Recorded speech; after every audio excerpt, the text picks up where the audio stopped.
Sekarang ni kita masuk segmen politik. Ini yang tak seronok. Saya semalam bercakap kalau boleh tak hendak kita bercakap politik. Tapi rupanya saudara, hari ini dapatan saya masih lagi ada pihak-pihak yang tak senang. Sebab itu saya melihat bahawa ada kenyataan bahawa kerajaan ini dikatakan hampir pasti akan jatuh seandainya Datuk Seri Zahid Hamidi dikalahkan dalam pemilihan Presiden UMNO nanti. Saya dah cakap semalam kemarin, dengan keadaannya UMNO Barisan Nasional 30 kursi ini adalah sesuatu kekuatan kepada kerajaan hari ini. Kalau 30 ni lari ke pihak yang sana, maka ini dalam kedudukan yang fragile, yang rapuh. Saudara, ini keadaannya. Saya bukan untuk menakut-nakutkan, tidak. Tetapi saya mendapati bahawa adanya sekarang ni usaha sedang dilakukan oleh mereka mencalarkan imej Presiden UMNO dengan harapan mereka mau menawan rumah UMNO. Itu keadaan saudara.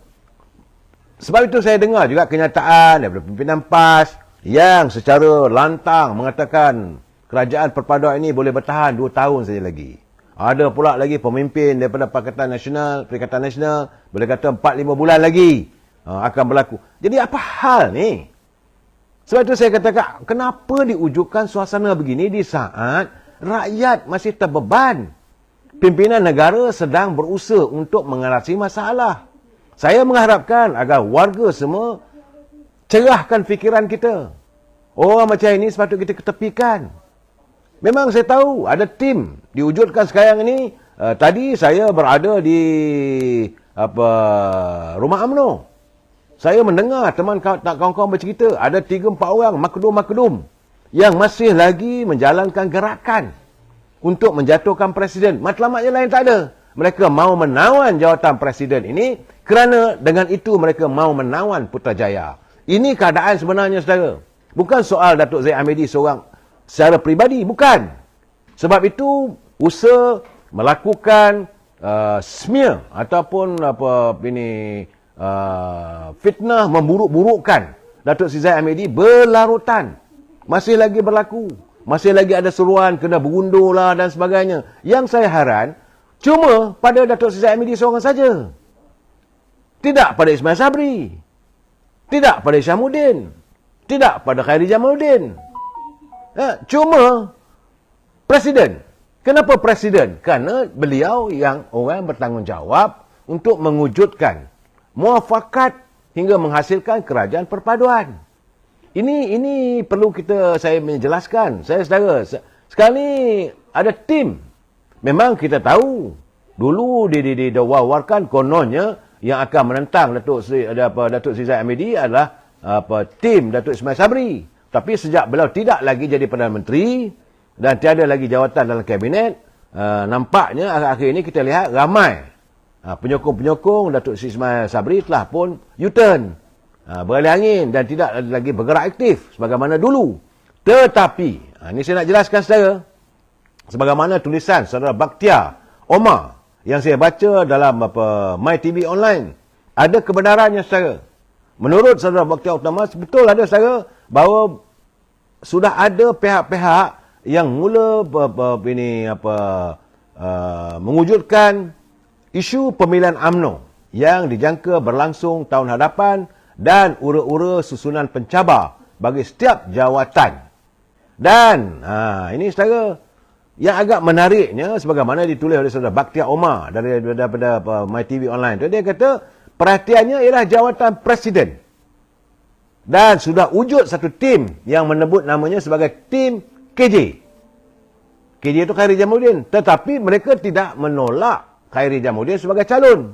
Orang lain, ini mereka bersembunyi di belakang nama KJ. Memang semua tahu bahawa dalam pemilihan parti dulu, 3 orang bertanding menawarkan diri jawatan presiden, iaitu Datuk Seri Zahid Hamidi, yang bawa Mulia Tengku Razali Hamzah dan Khairi Jamaluddin. Saudara, tapi yang sekarang ini diwujudkan, dikehadapankan tim KJ dan ada broker-brokernya. Adalah difahamkan, kata saudara Bakhtiar Omar, difahamkan jenama tim KJ ini tidak membawa nama KJ, tapi hanya digunakan untuk mengalih perhatian ahli UMNO. Tim KJ ini merupakan sebahagian daripada perancangan asal untuk mengambil alih UMNO dari kumpulan tertentu. Dalam UMNO. Bukan dari luar UMNO. Yang dalam UMNO, saudara.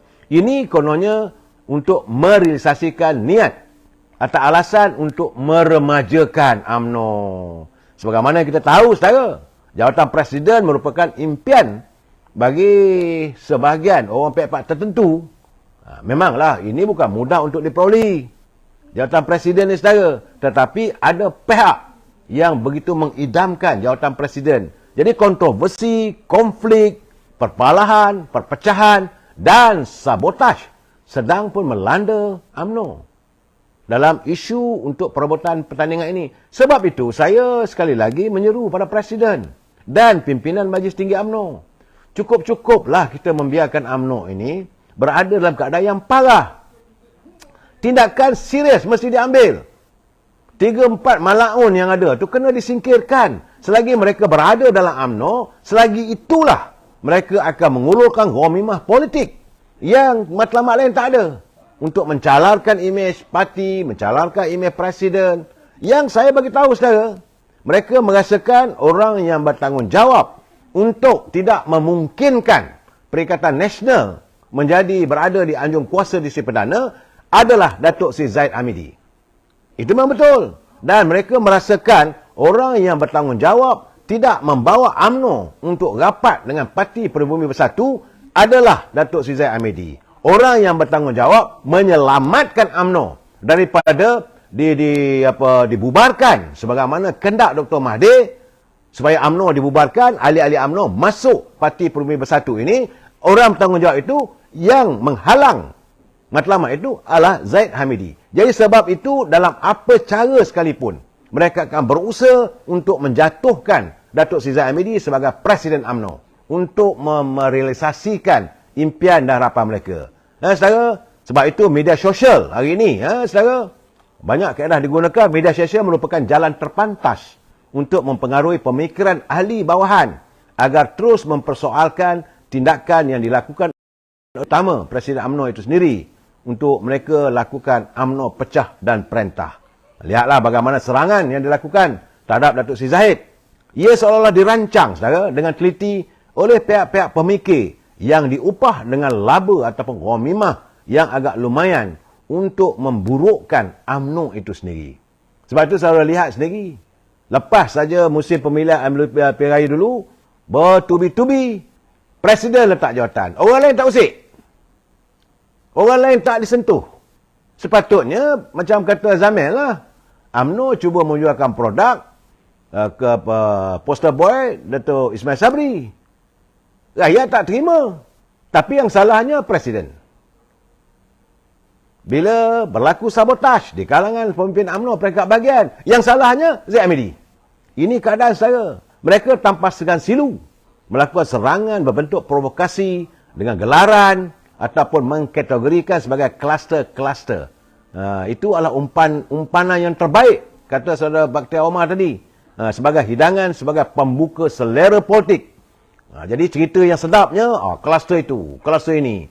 Zahid Hamidi memang dari dulu bahawa dia gelar sebagai kluster mahkamah dengan macam-macam tuduhan. Tanpa ada ahli UMNO yang mampu kehadapan untuk membela. Saya pun hairan. Di mana panglima-panglima UMNO? Sepatutnya mereka mempertahankan Presiden. Saya sebagai orang veteran UMNO cuma mampu menyuarakan saja. Cuma mampu, of course, saya akan mempertahankan supaya ketentaman UMNO, supaya kerusi, saya mempertahankan supaya kerusi Presiden UMNO ini tidak dicala-balarkan. Ini keadaannya, saudara. Dia nak dipertahankan kerana bila saja Presiden itu ditumbangkan, maka puak-puak ini akan membawa UMNO menyertai PPBM, Perikatan Nasional. Maka usaha untuk menangani derita rakyat tertangguh, saudara. Ini isunya. Dan mereka tidak ada memikirkan soal parti. Mereka memikirkan soal temuluk mereka. Sebab itu sekarang ini sudah pun ada ghamimah ataupun habuan-habuan politik yang bertaburan. Musim pemilihan. Sebab itu akan ada bakal serangan-serangan dilakukan. Mudah-mudahan barang dijauhkan Allah tidak adalah berlaku suasana yang tak baik menjelang pada 13 Januari nanti. Sebab Puak-puak ini akan menanam orang tertentu untuk bersorak lah, untuk menuntut lah. Beberapa bahagian diupah supaya mengeluarkan kenyataan bahawa presiden kena berundur. Yang saya harankan, kenapa presiden seorang? Kalau nak suruh berundur, semua kena berundur. Semua ketua-ketua bahagian yang memimpin bahagian UMNO pun kena berundur. Habis apa yang ada jadi pada UMNO? Ini yang harus kita fikirkan bersama. Sepatutnya kita bersatu padu. Kembali menautkan ukhuwah sama kita untuk memperkukuhkan kembali UMNO. Kita akan menghadapi musim pilihan raya negeri. Bukannya musim untuk kita sama kita berantakan. Ini keadaannya.